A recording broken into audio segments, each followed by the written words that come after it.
Maravilhosa, é bom a gente poder sentir a presença de Deus nesse ambiente.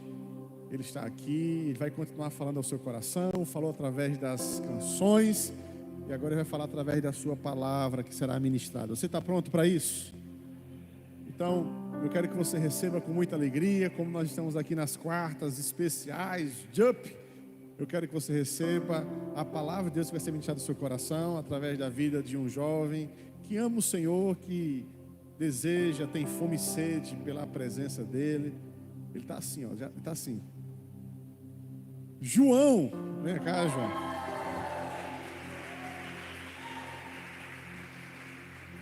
Tá vendo que já tem a torcida organizada? Não é do Santa Cruz, mas já tem. Não, Santa Cruz não? Esse nome você não pode falar aqui não.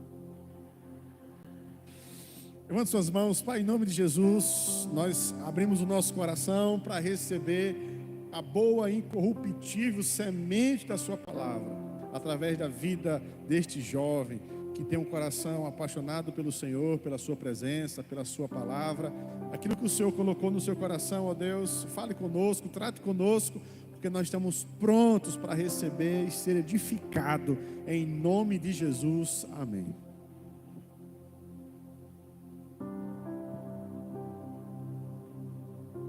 Amém, igreja? Saúde a igreja com a paz do Senhor.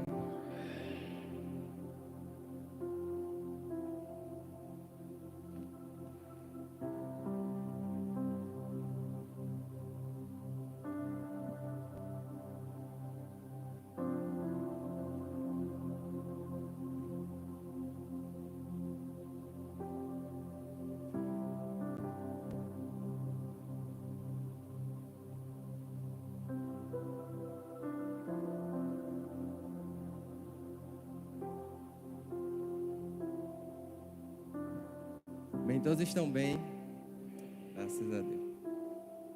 O assunto que o Senhor colocou no meu coração para eu falar hoje é sobre renúncias. É sobre você saber renunciar.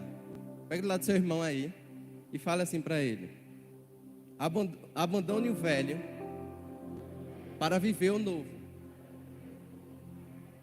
Você tem que abandonar o velho para viver o novo de Deus. Se você quer viver aquilo que Deus tem para você, você tem que abandonar o velho e viver o novo. Eu queria que os irmãos abrissem em Lucas 5, a partir do verso 33.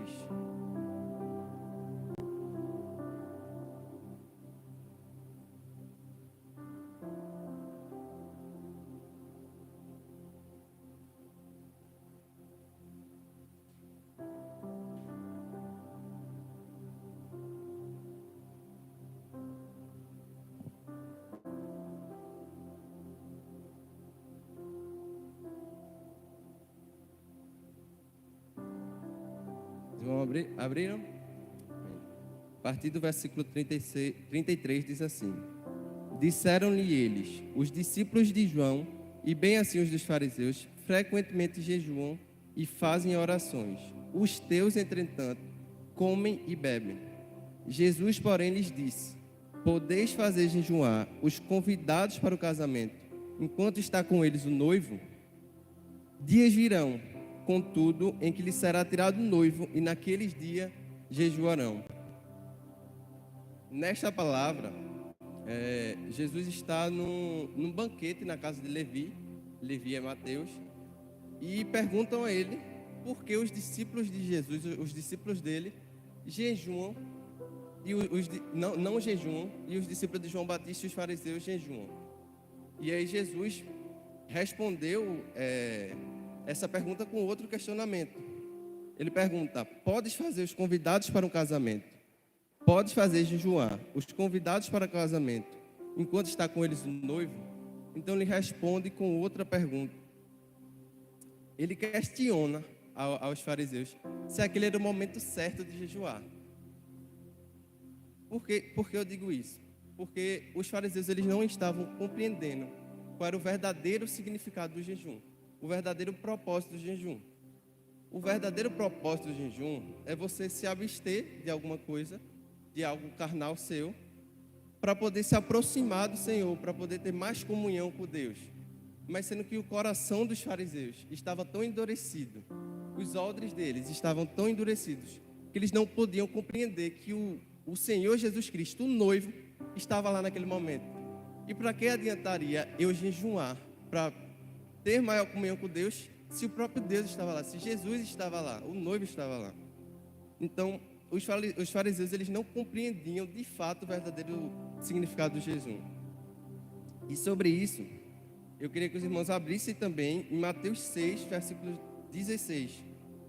E Jesus aí, ele vai falar no Sermão do Monte sobre o propósito do jejum, sobre o jejum, né?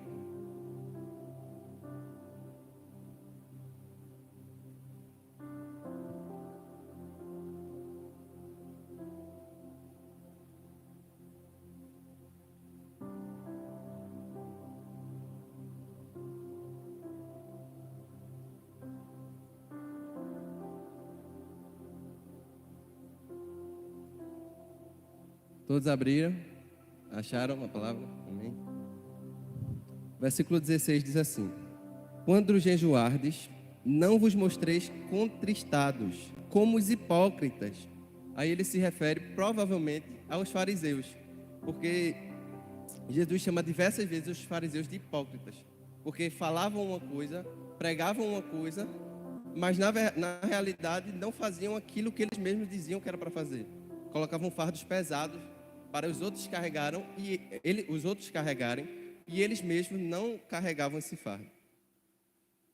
Então ele diz assim: quando jejuardes, não vos mostreis contristados como os hipócritas, porque desfiguram o rosto, a fim de parecer aos homens que jejuam.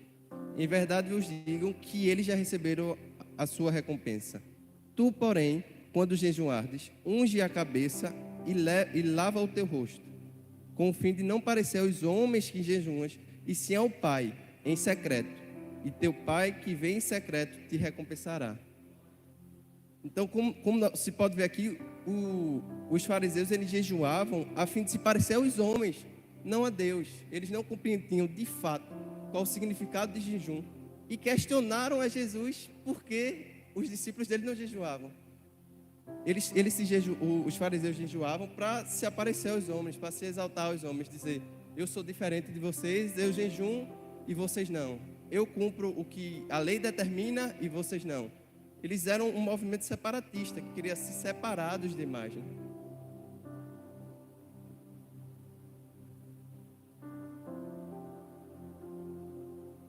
Então, os fariseus, eles estavam muito preocupados com os rituais e as tradições, e não com o que de fato importava. Eles estavam mais preocupados com a lei e sua doutrina do que o que de fato importa, que é a comunhão com o Senhor, a comunhão com o Pai, é viver uma vida nova, viver algo novo de fato. Né?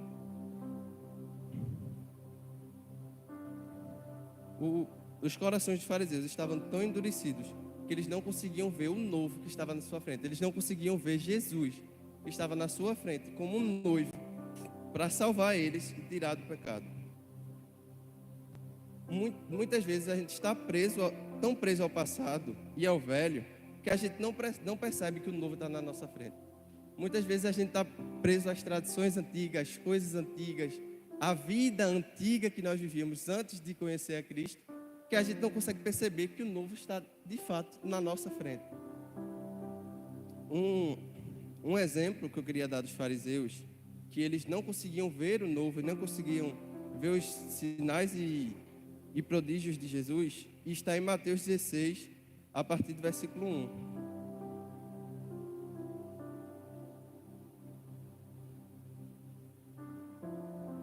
Mateus 16, a partir do versículo 1, diz assim: e os fariseus e os saduceus aproximaram-se de Jesus e, para provar, pediram-lhes a eles que mostrassem um sinal vindo do céu.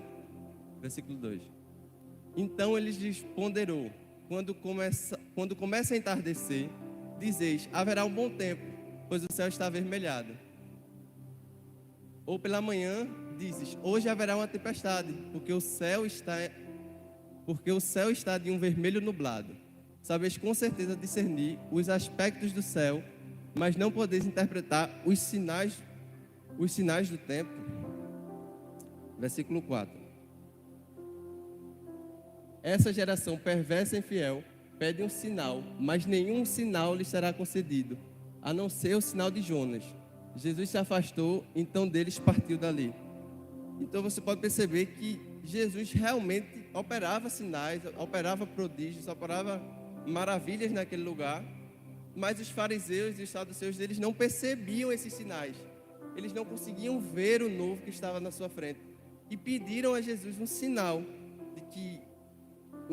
de maravilha. Se ele realmente era o Messias, o Salvador, deveria operar um sinal.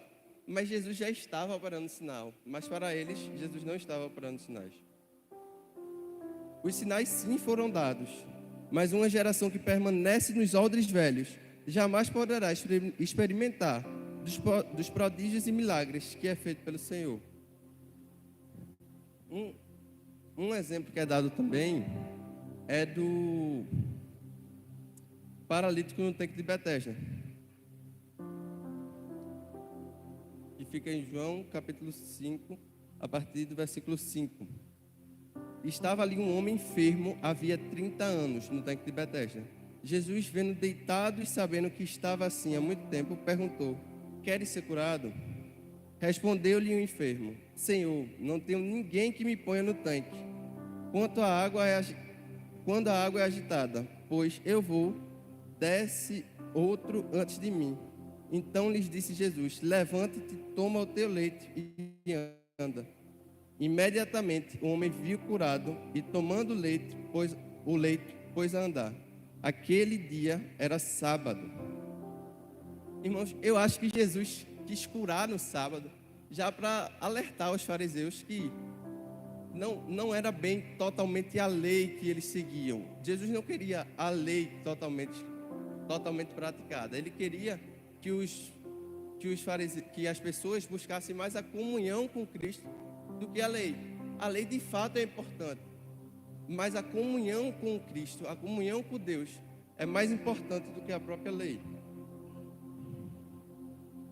E aí no versículo 14, no versículo 15 diz assim, versículo 16: e os judeus perseguiram Jesus porque faziam essas coisas no sábado. Os judeus, eles estavam mais interessados pelo fato de Jesus ter curado no sábado, ter infringido a lei do sábado, do que de fato a cura de um paralítico que estava há 38 anos com essa enfermidade. Eles estavam mais preocupados com a lei, pelo fato de Jesus ter infringido a lei, do que os prodígios e as maravilhas que Jesus operava naquele momento. 38 anos, o homem sem poder se movimentar, Jesus curou, e eles não conseguiam ver isso.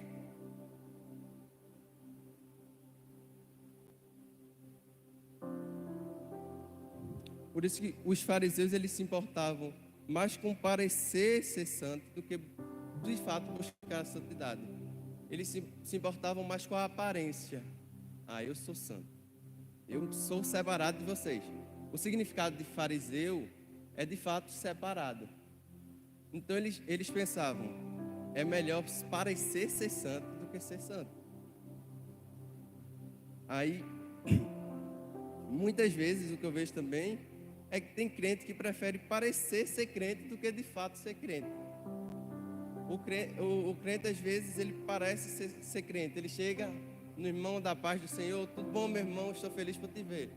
Mas por trás ele chega e fala: viu aquele irmão? Ele está no pecado.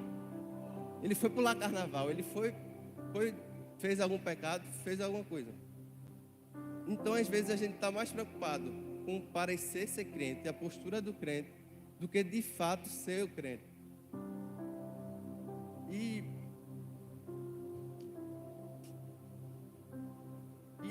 isso é pior para a gente, porque Jesus fala sobre os fariseus, chama os fariseus de hipócritas e diz que eles são como lápides, que por fora estão ornamentados, estão perfeitos, mas por dentro só há osso e tudo que não presta, tudo de ruim. E às vezes a gente quer parecer ser crente por dentro, quer parecer ser crente do que de fato ser crente, do que de fato buscar a comunhão com Cristo, do que de fato buscar o Senhor. Amém? E às vezes, por exemplo, um pecado que ninguém vê. A pessoa comete um pecado ninguém vê, para ela não é pecado. Não, ninguém está vendo, para mim não é pecado, porque ninguém está vendo, não é pecado. Mas é tão pecado quanto aquele que foi visto, que foi exposto. E às vezes a pessoa está errada, está no pecado, está no erro, mas quer acusar o outro. Quer acusar o outro, porque o outro está no pecado.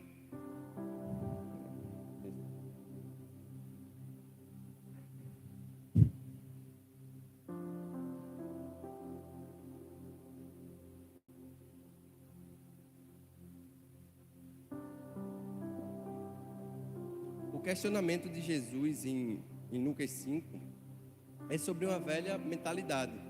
É sobre os fariseus que viviam uma velha mentalidade. Eles viviam o passado e não queriam entrar no futuro. Eles viviam acomodados, sempre queriam viver no seu passado, estar no passado, mas não queriam ter o novo. O algo novo de Deus, o vinho novo. Eles não queriam, eles renegavam o novo. Até deixa eu abrir. Em Lucas, no capítulo 5, no verso 39, diz assim: quando Jesus fala do vinho, ele diz: pois pessoa alguma, depois de beber o vinho velho, prefere o vinho novo, porquanto diz: o vinho velho é bom e suficiente. O fariseu, que estava na mentalidade antiga, vivendo de acordo com as tradições antigas, vivendo de acordo com o velho, com os antigos costumes, não queriam sair daquela comodidade de estar no velho, de estar nos antigos costumes e vir para o novo. Eles queriam ficar lá. O vinho velho é melhor, o vinho velho é melhor, o seu vinho novo não presta. Então muitas vezes tem pessoas que querem ficar no comodismo, querem ficar paradas em si, não querem avançar para o novo, não querem viver o vinho novo, não querem provar do que Deus tem para eles.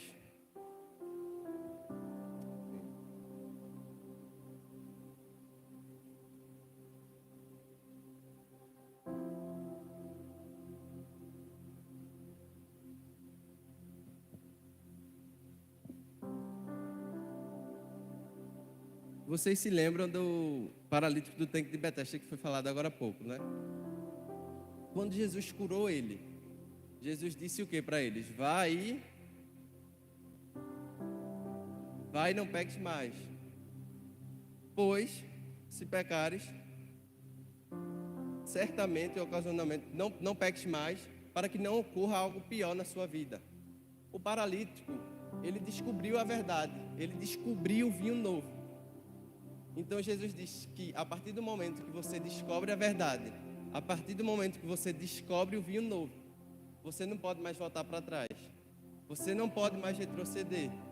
Então vá e não peques mais, para que não aconteça algo pior na sua vida, porque você já descobriu o novo já está na tua frente, o vinho novo já chegou, não adianta mais voltar para trás. E é por isso que eu pergunto: o que vocês acham pior? O vinho velho em odres velhos ou o vinho novo em odres velhos? Quem acha que é o vinho velho em odre velho? Quem acha que é o vinho novo em odre novo? Não, o vinho novo em odre velho. Eu digo que é pior, é menos pior o vinho velho em odre velho, porque ele não se estraga, ele permanece conservado.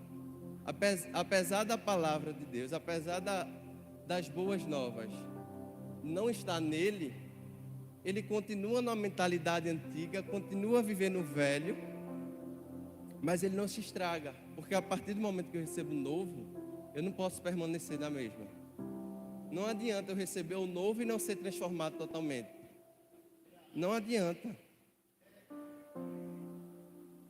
Em 2 Coríntios 5,17, Paulo diz assim: se alguém está em Cristo, nova criatura é. Eis que as coisas velhas se passaram e todas as coisas se fizeram novas. Não são apenas uma parte, não é apenas uma parte que se fez nova. É todo. Você tem que se mudar totalmente. Se você está vivendo um vinho novo, não adianta mais viver nos odres velhos. Senão você vai se estragar, não vai prestar. Então tudo tem que se fazer novo, tudo tem que ser novo. E outro exemplo que eu posso dar também é quando Jesus fala sobre, quando ele envia os 12 discípulos para pregarem na cidade, ele diz assim: vá e chegue naquela cidade, e se você for bem recebido, glória a Deus, dê a palavra. Mas que você não for, bata os pés e vá-se embora. Deus cuidará dela. Ele diz: pois certamente Deus haverá mais rigor no dia do juízo para aquela cidade do que para a cidade do que para Sodoma e Gomorra.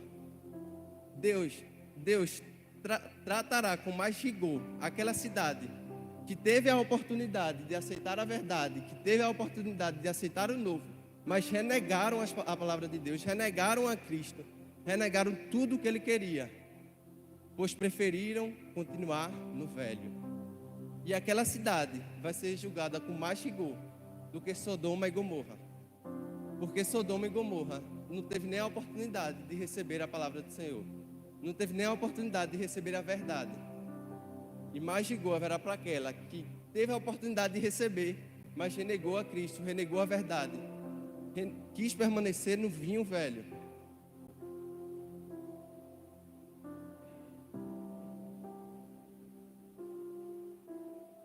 Por isso, irmão, nesse momento Deus convida a gente para viver o novo do Senhor e abandonar o velho, abandonar as coisas velhas que estão dentro da gente.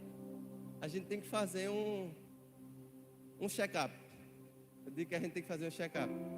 A gente tem que ver aquilo que está nos afastando da presença de Cristo, aquilo que está nos afastando da vontade do Senhor e está nos levando à perdição. A gente tem que ver o que está nos afastando e tirar aquilo da gente de fato, porque se a gente é nova criatura, a gente deve ser transformado totalmente, e a gente tem que viver o algo novo de Deus mesmo. E para que nós vivemos o algo novo, antes a gente tem que ter renovo, a gente tem que se transformar mesmo, transformar totalmente, abandonar as coisas do passado, esquecendo das coisas que para trás ficam, prossigo para o alvo. Por isso que eu digo, irmãos, Deus quer fazer renovo aqui. Ele não quer fazer remendo. Ele não quer ser apenas o que lhe falta. Ele não quer ser apenas aquela parte que me falta, eu vou colocar um remendo aqui. Não adianta.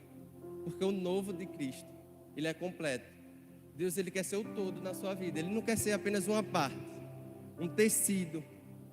Não vai adiantar, vai rasgar. O novo vai permanecer, mas o velho vai se rasgar. Então Deus, ele quer um novo na nossa vida. Um dia desse eu estava escutando uma palavra do pastor Luciano Subirá. Ele disse que foi pregar uma vez na Índia.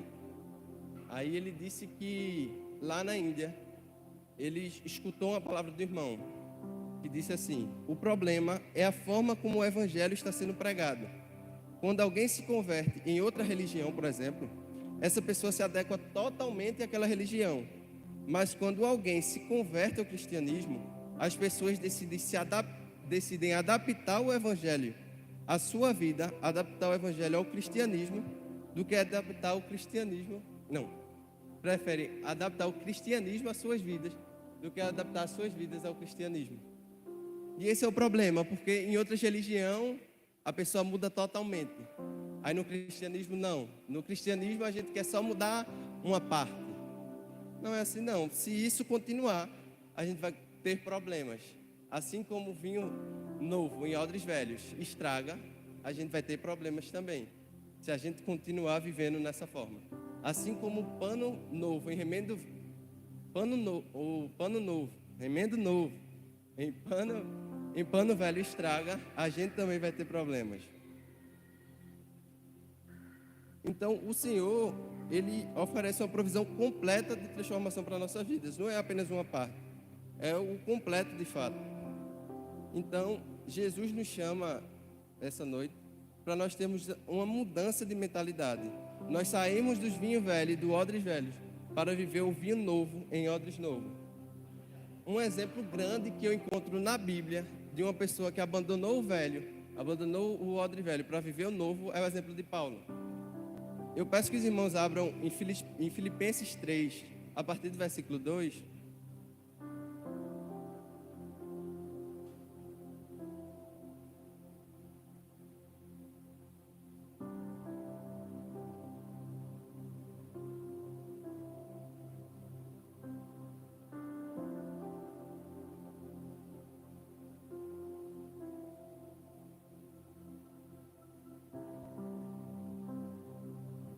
Todos acharam? Amém? A partir do versículo 2 diz assim: tomai cuidado com os cães, cuidado com esses que praticam mal e cuidado com a falsa circuncisão. Porquanto nós que somos a própria circuncisão, todos nós que adoramos em espírito de Deus, pelo Espírito de Deus, que nos gloriamos em Cristo Jesus e não depositamos confiança alguma na carne. Irmãos, Paulo manda tomar cuidado com os cães e com os que praticam a falsa circuncisão. Os que praticam a falsa circuncisão. Porque ele diz que a verdadeira circuncisão somos nós que adoramos a Cristo. Antes, na igreja antiga, as pessoas pensavam que as coisas materiais podiam me salvar. Então, se eu fosse circuncidado, eu tinha mais salvação do que o outro. Eu poderia ter mais salvação que o outro. Mas não era isso. Paulo diz: tome cuidado com a falsa circuncisão. A circuncisão não é isso. A circuncisão é, de fato, todos nós que adoramos pelo Espírito de Deus. É a adoração ao Senhor, é a comunhão com Deus. E Paulo continua: que nos gloriamos em Cristo Jesus e não depositamos confiança alguma na carne. Embora eu também tivesse razões para alimentar tal convicção. Ora, se alguém julga que tem motivos para confiar na carne, eu ainda mais. Paulo, ele tinha todos os motivos para confiar na sua carne, mas ele decidiu não confiar mais na carne, para confiar no único que pode nos libertar do pecado e garantir a nossa salvação. E aí Paulo continua no versículo 5: circuncidado ao 8º dia de vida, filho da descendência de Israel, da tribo de Benjamim, hebreu de hebreus, quanto à lei fui fariseu. Paulo aí diz: quanto à lei fui fariseu. O fariseu seguia da forma mais rígida a lei. Ele seguia na forma mais rígida da lei. Ele seguia corretamente a lei, todos os dias. Então ele diz que quanto à lei ele foi fariseu. Quanto ao zelo, ele perseguiu a igreja. Quanto à justiça que há na lei, irrepreensível, impecável. Eu pratiquei a justiça, Paulo diz. Eu pratiquei a justiça que há na lei de forma impecável. Mas aí no versículo 7 ele diz assim: todavia, o que para mim era lucro, passei a considerar como prejuízo por causa de Cristo. O que para Paulo considerava lucro, ser circuncidado ao 8º dia, judeu, hebreu de hebreus, enquanto a lei fariseu, para ele considerou como perca. O que para mim era lucro, comecei a considerar como perca por causa de Cristo. Então Paulo vivia em odres velhos, com vinho velho, pensando que o que ele fazia ia salvar ele. Mas depois ele percebeu que o que ele fazia era perca. O que ele fazia era prejuízo. No versículo 8 continua: mais do que isso, compreendo que tudo é uma completa perca, quando comparado à superioridade do valor do conhecimento de Cristo Jesus, meu Senhor, por quem decidi perder todos esses valores, os quais considero como esterco, a fim de ganhar a Cristo. Então, quando Paulo vivia em odres velhos, no vinho velho, ele considerava todas as questões que ele fazia como algo que o gloriasse. Mas quando ele decidiu viver para Cristo, decidiu viver o vinho novo, não considerou mais. Para ele, tudo era uma completa perca, comparada ao Cristo Jesus, a superioridade de Cristo Jesus. Então, esse versículo, que ele considera tudo como perca, evidencia a mudança de mentalidade que Paulo teve, de abandonar o velho, de abandonar as coisas velhas, as tradições velhas, a doutrina velha, abandonar o passado, abandonar os odres velhos, para passar a viver do novo que o Senhor tem para nossas vidas. Ele abandonou do velho para viver do novo que o Senhor tem nas nossas vidas, a provisão do novo que o Senhor tem.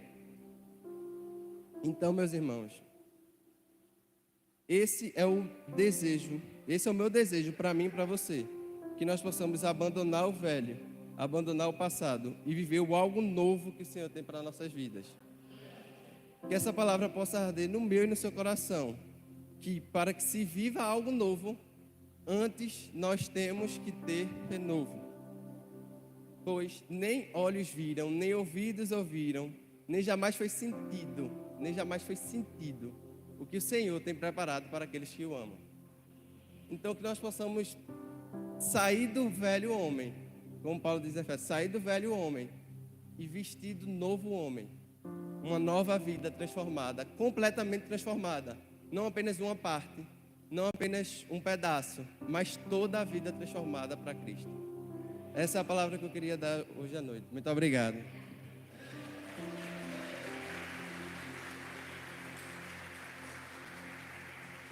Glória a Deus. Deus abençoe sua vida. E tablet, olha. A gente deixou os velhos no banco nas quarta-feiras. Para a igreja receber do novo. Mas eu abençoo sua vida, João. Eu declaro que você possa crescer muito mais na palavra, no conhecimento, na comunhão. Eu sei que você será um grande homem de Deus, um instrumento poderoso nas mãos dele. Por onde quer que você for, Deus te enviar, vidas serão alcançadas através da sua vida. Amém? Deus abençoe. Glória a Deus. Você recebe essa palavra, irmão? Deus está falando, hein? Desde quarta-feira passada, renúncia, falando sobre hoje. Nós precisamos abandonar. A gente vai crescendo e a gente vai aprendendo algumas coisas e a gente vai tendo a ideia de que a gente está maduro e a gente às vezes começa a andar em algumas coisas no automático, porque a gente já domina e tal. Mas deixa eu falar para você uma coisa, sempre é bom a gente poder estar totalmente na dependência de Deus, porque é Ele quem faz com que a gente possa ser guiado todos os dias pela sua vontade, pelo seu Espírito. Deus é um Deus de coisas novas e Ele tem algo novo a fazer nesse tempo, através da sua vida, através de nós. Você crê nisso? Eu quero declarar hoje à noite um renovo sobre a sua casa, um renovo sobre a sua família, um renovo sobre a sua saúde. Eu quero declarar um renovo sobre a sua vida espiritual. Eu quero declarar que esse seja o ano que você venha ver experiências sobrenaturais no Espírito. Eu quero declarar que você venha beber de algo novo, experimentar algo novo, que uma unção nova seja derramada sobre você. Eu declaro em nome de Jesus os céus abertos. Pai, nós estamos nos preparando, aprontando o nosso coração, aprontando o odre que é a nossa vida, para receber, Senhor, dessa nova unção dos últimos dias, para que nesses dias, Senhor, o Senhor possa levantar homens e mulheres compromissados com a pregação do verdadeiro evangelho, da palavra, sem mistura, para que o mundo possa, Senhor, ouvir a voz daquele que trouxe as boas novas, daquele que vem nos buscar, daquele que vem nos levar para a eternidade. O que nós queremos é não perder, Senhor, a eternidade, mas viver a eternidade para sempre ao teu lado. Eu declaro a tua bênção sobre nossas vidas. Abre os nossos olhos, abre os nossos entendimentos, os nossos ouvidos, que a gente possa, Senhor, abrir o nosso coração de fato para mergulhar em algo novo, que a gente não tenha, Senhor, vergonha, que a gente não limite o teu Espírito, mas que a gente dê total liberdade para o Senhor fazer aquilo que lhe apraz. Essa é a minha oração, Pai. Levante homens e mulheres que não estejam apegados ao pecado, mas que estejam apegados à tua presença. A tua presença vale mais. A tua presença vale mais do que ouro, do que fama, do que riqueza. A tua presença vale muito mais do que prazeres. E o que nós queremos, ó Deus, é estar na tua presença. E estar na tua presença, ser ousado para poder, Senhor, pregar as boas novas nesse tempo que nós estamos vivendo. Levante, Senhor, homens e mulheres com a mensagem genuína, com o fogo do Espírito, levando, incendiando as nações, incendiando, ó Deus, os lugares, as cidades, os jovens, as pessoas, os homens, as mulheres, as crianças.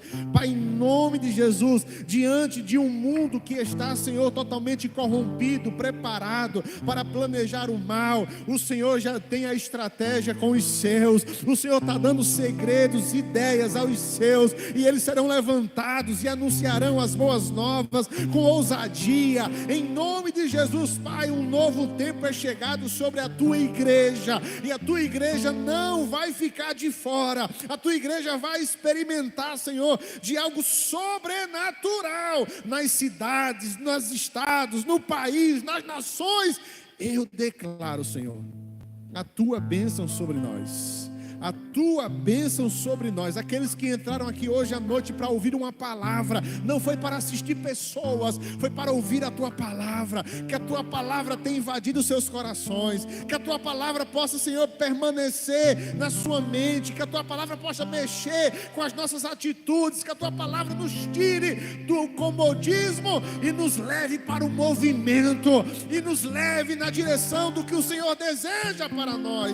Eu declaro, Pai, hoje à noite, todos aqueles que têm entrado nesta casa, recebido a palavra, a influência do Espírito, Senhor, que eles sejam avivados, ativados, transformados e levados para a missão e o propósito que o Senhor tem na vida deles. Em nome de Jesus. Em nome de Jesus. Glória a Deus. Você sabe dizer amém? Você pode dizer glória a Deus?